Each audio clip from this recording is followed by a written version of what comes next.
وَلِلَّهِ الْأَسْمَاءُ الْحُسْنَى فَادْعُوهُ بِهَا. Assalamu alaikum wa rahmatullahi wa barakatuh. How are you all? Inshallah, with the help of Allah subhanahu wa ta'ala, today we will talk about the beautiful name of the Lord Rabb. So let's start. نحمده ونصلي على رسوله الكريم أما بعد فأعوذ بالله من الشيطان الرجيم بسم الله الرحمن الرحيم رب اشرح لي صدري ويسر لي أمري واحلل عقدة من لساني يفقه قولي. In the beginning of the Holy Quran, Allah subhanahu wa ta'ala says, Alhamdulillahi Rabbil Alameen. All praise is due to Allah, the Lord of the all worlds. The Lord, He is the one who trains, nurtures, and leads from imperfection to perfection. He makes the small great, gives, rise, increases, and continuously cares. Wherever there is an error, he is also corrected. He is not just the Lord of men or beasts. Rather, he is the creator of all the creations.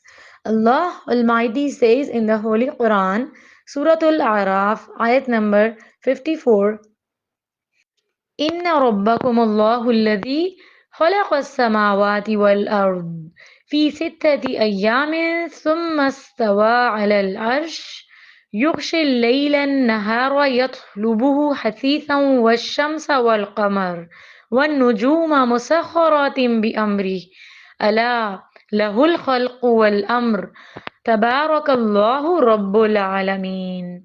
Indeed, your Lord is Allah, who created the heavens and the earth in 6 days, and then He istawa, rose over the throne, really in manner that suits His majesty. He brings the night as a cover over the day, seeking it rapidly, and He created the sun, the moon, the stars, subjected to His command. Surely He is the creation and commandment. Blessed be Allah, the Lord of the Alameen, the mankind, jinns, and all that exist. It is He who gives life and He who gives death. We have faith in Him and we accept Him as our Lord, our Rabb. Not only us, but the whole universe considers Him as its Lord. Allah subhanahu wa ta'ala, who is the Lord of the worlds, to obey Him is to worship Him because it is His right. He feeds us day and night and fulfills all our needs. It is His right that we recognize Him, thank Him for it, bow down to Him. In every moment, remember this in our hearts, submitting our entire lives to His command. As the sun rises at His command, and it sets by His command, and by His command it rises again. Allah's name, Rabb, is used very frequently in the Quran. This word occurs about 900 times in the Quran. This attribute, this name is that within which many attributes have been gathered. Therefore, whenever a person prays to Allah subhanahu wa ta'ala, he most often calls out saying, Lord. Many supplications of the Holy Quran begin with Rabbana, our Lord, or Rabbi, my Lord. The Messenger of Allah sallallahu alaihi wasallam said, our Lord, blessed be He, descends to the heavenly world every night when the last third of the night remains. He says, there is someone who prays to me, so I accept his prayer. There is someone who asks me, so let me grant it. And there is someone who asks for my forgiveness, so ask forgiveness for your sins, so I forgive his sins. This is the Lord who will fulfill all our needs. The Messenger of Allah sallallahu alaihi wasallam said, our Lord likes two kind of people, one who owns his bed and quilts his family. He leaves his neighborhood and goes out for prayer. So Allah Almighty says, O my angels, look at this man of mine who owns his bed, quilts, his family, and the locals. He has come to me for prayer. This guy has hope from me too, and he is afraid of me. Second, the person who goes out for jihad when the people are defeated and run away. The Lord, our Rabb, not only monitors the actions of the servants but also nurtures their actions. He not only sustains the servants but magnifies their actions. When a person fully trusts him, he relies on it, so he gets enough of it. Allah subhanahu wa ta'ala is our Rabb. He alone has brought this entire universe into existence. No one shares it, and He alone is running the whole system. He needs no human or no angel to run the universe, and there is no need for a virtuous elder. He is the creator of this entire universe, and the command also goes by the same. He is the wise. The word Rabb has three meanings. One, He who is the creator. Two, He who owns. Three, and He who is thoughtful. That is, not only that He created and owns, but He also plans them.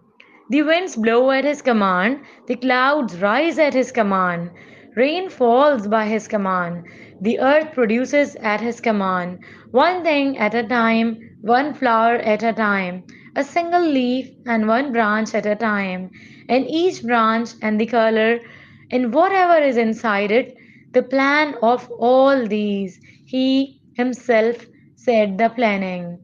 Then every year in autumn the leaves fall off, and then he brings those dead plants back to life again. He manages everything very well. Then that Lord is not in need of anyone, because he is needed someone's help or cooperation. This universe system could not work. Allah subhanahu wa ta'ala says, وَلِلَّهِ الْأَسْمَاءُ الْحُسْنَى فَادْعُوهُ بِهَا. And all the most beautiful names belong to Allah. So call on Him by them. Because prayer is worship, and for worship we have been created. When we call upon Him using His attributes, it becomes a mean of acceptance.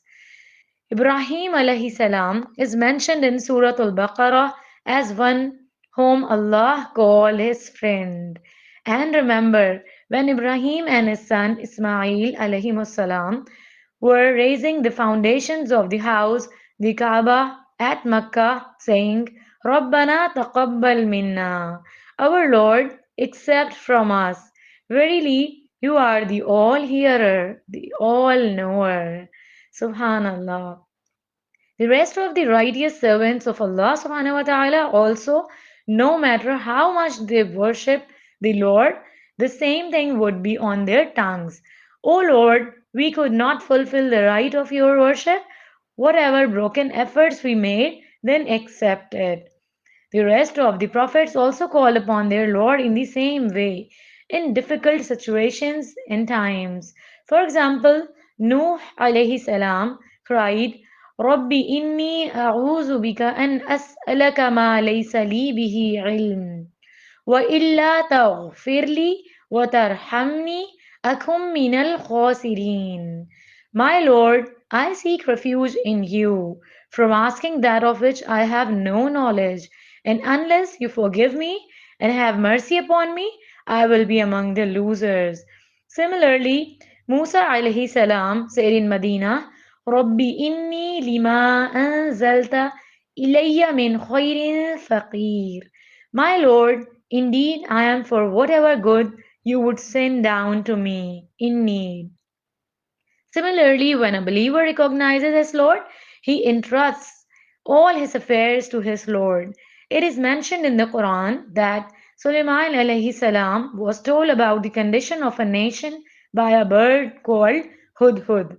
That nation worships other than Allah subhanahu wa ta'ala. He said they worship the sun instead of Allah, and Satan has made their deeds beautiful for them and has prevented them from the true path, so they do not receive guidance. Think, if a little bird recognizes its Lord, then what is the duty of a human being? lets them know their Lord. Similarly, heaven and hell also call upon their Lord. The Messenger of Allah sallallahu alaihi wasallam said, the hellfire, Jahannam, complained to his Lord, O my Lord, some of me are eating others from it, means that the inflammation is so intense that one part is eating the other. So Allah allowed him two breaths, a breath in the cold and in the summer. If you see extreme heat and extreme cold in their seasons, this is the reason. It was narrated from Abu Sa'id al-Khudri that I heard the Prophet sallallahu alaihi wasallam, peace and blessings of Allah be upon him, saying that Satan said, O my Lord, I swear by your honor, I will lead your servants astray as long as they have souls in their bodies, that is, until death. And the Lord, Allah subhanahu wa ta'ala replied, by my honor and glory, I will forgive them as long as they ask forgiveness from me. The earth also recognizes its Lord, and it will also call upon its Lord on the day of resurrection. The Lord, our Rabb, should be known. How? One of the signs of the universe is that anything you see, consider its composition, functions, and benefits. Then think about who made it and why. Of course, it's made for all of us. Be thankful for it. As Ibrahim alayhi salam said, الذي خلقني وهو يهدين, who has created me and it is he who guides me. والذي هو يطعمني ويسقين, and it is he who feeds me and gives me to drink. وإذا مرضت فهو يشفين, and when I am ill it is he who cures me. والذي يميتني ثم يحيين, and who will cause me to die and then will bring me to life again. والذي أطمع أن يغفر لي خطيئتي يوم الدين, and who I hope will forgive me my faults on the day of recompense, the day of resurrection. رَبِّ هَبْ لِي حُكْمًا وَأَلْحِقْنِي بِالصَّالِحِينَ, my Lord, bestow hikmah, wisdom on me, and join me with the righteous. وَاجْعَلْ لِي لِسَانَ صِدْقٍ فِي الْآخِرِينَ, and grant me an honorable mention in later generations. وَاجْعَلْنِي مِنْ وَرَثَةِ جَنَّةِ النَّعِيمِ, and make me one of the inheritors of the paradise of delight. So it is also for us that we turn to our Lord in every situation, from the smallest to the tiniest need, and from the biggest to the greatest need. One who recognizes his Lord in this world will be able to answer in the grave, because when the angels come after burying the dead in the grave and lift him up and sit him down, the first question they will ask him is, who is your Rabb? So, whenever established a relationship with his Lord in his consciousness in his life, in the world, will be able to answer, even in the grave. Rabbi Allah, my Lord is Allah subhanahu wa ta'ala. So we pray to Allah subhanahu wa ta'ala to grant us the opportunity to worship Him, gives us His knowledge, and bless us with His closeness, not only in this world but also in the hereafter, and include us among His close servants. Ameen ya Rabbal Alameen. Subhanak Allahumma wa bihamdika. Nashhadu an la ilaha illa anta. Nastaghfiruka wa natubu ilayk. Assalamu alaikum wa rahmatullahi wa barakatuh.